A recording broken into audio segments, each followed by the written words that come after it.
Hi! Magandang araw! Welcome to my cooking vlog. And today ay magluluto tayo ng pork dinuguan. And again, this is Ilocano Vlogger, kaya tara na at samahan ninyo akong magluto ng masarap na dinuguan. At dahil nga mag-isa ko lang kakain dito, ay yung katamtamang dami lang po yung aking lulutuin. Mahirap na pag marami kasi mananaba tayo. Yung saktong-sakto lang para sa atin. Yung pwede na sa 3 kainan. O diba, tipid? At hayan, nagisa na natin siyang mabuti. Pwede na nating ilagay ang mga sangkap, ang bawang at sibuyas. At pagkatapos ay halo-haloin natin yan.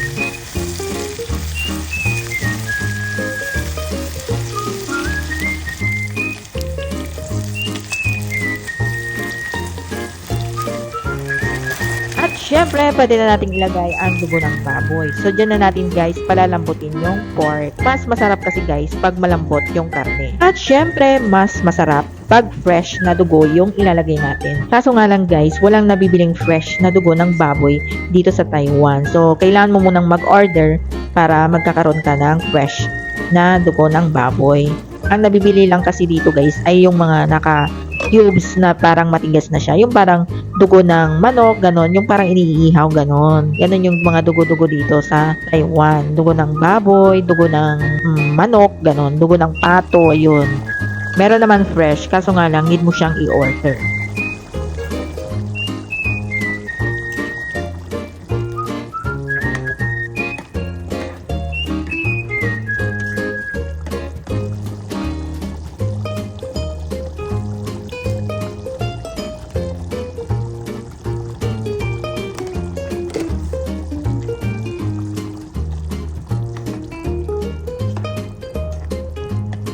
At ayan na guys, ay natimpla na natin ang ating pork dinuguan. So, natimpla na natin yung gusto nating timpla ng ating pork dinuguan.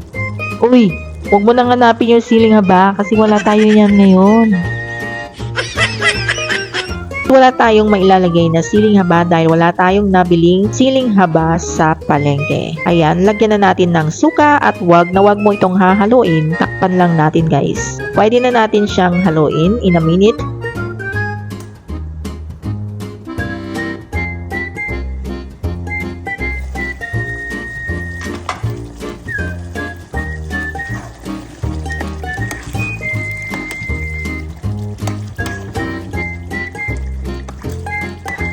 Mas okay sana guys kung may nabili tayong siling haba. Kaso nga lang wala tayong nabili sa palengke ngayon. Pero okay na din yan guys kahit walang siling haba dahil masarap din naman yung timpla natin dyan. Kaya ihanda ng isang kalderong kanin at kakain na tayo. Thanks for watching. Bye-bye!